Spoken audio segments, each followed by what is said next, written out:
Everybody,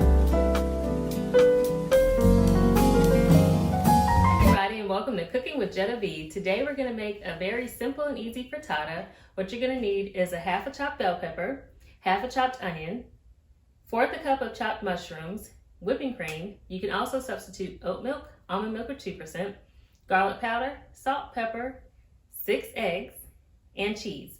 You can use whatever is in your fridge. You don't have to go out and get anything extra. We're also going to put some bacon in there, but if you want it to be vegetarian, just chop up some more veggies and throw them in.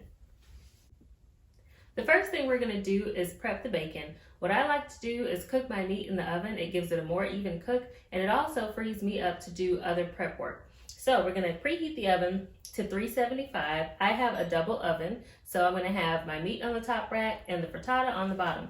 However, if you don't have a double oven, just go ahead and cook your meat at 350 so your oven stays where it needs to be for the frittata. Now we're going to prepare the eggs. I have 6 eggs in a bowl, and we have 1/4 cup of that whipping cream that we're going to add in there. We're also going to put a 1/2 teaspoon of garlic powder. We're going to put in a 1/2 teaspoon of salt. If you've seen any of my other cooking videos, then you know other things we add in are going to add salt. Like if you use meat, the bacon's going to add salt, the cheese is going to add salt. So if you're doing straight vegetarian, you can put more salt if you'd like, but start with that 1/2 teaspoon because you can always add to, but you can't subtract. And then we're just going to put about 1/4 teaspoon of pepper, so just a few shakes in there.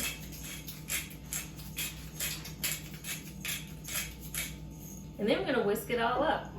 Now we're going to do the base of the frittata, and I have about 2 tablespoons of the bacon grease that I just put in our medium pan that's been heating on medium. We're going to go ahead and add in your mushrooms, onions,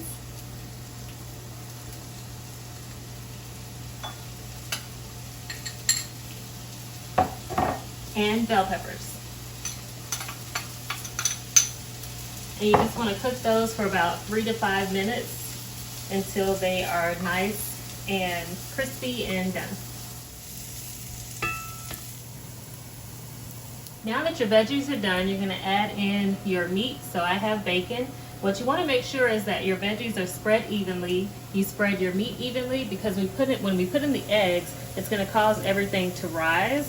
So you're just going to have a nice even coat of everything, and that's how it's going to bake through, and that's how you're going to eat. So just put a nice base of your bacon, spread it as evenly as you can. Now we're going to add in about a cup of cheese. Go ahead and sprinkle it over everything. Then you're going to add in your eggs. Just put it right on top and spread it evenly.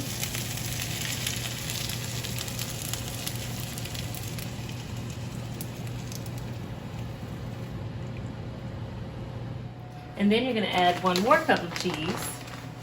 Do it at your leisure. If you don't like a lot of cheese, that can be it.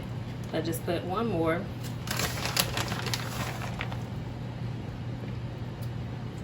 Spread it as evenly as you can.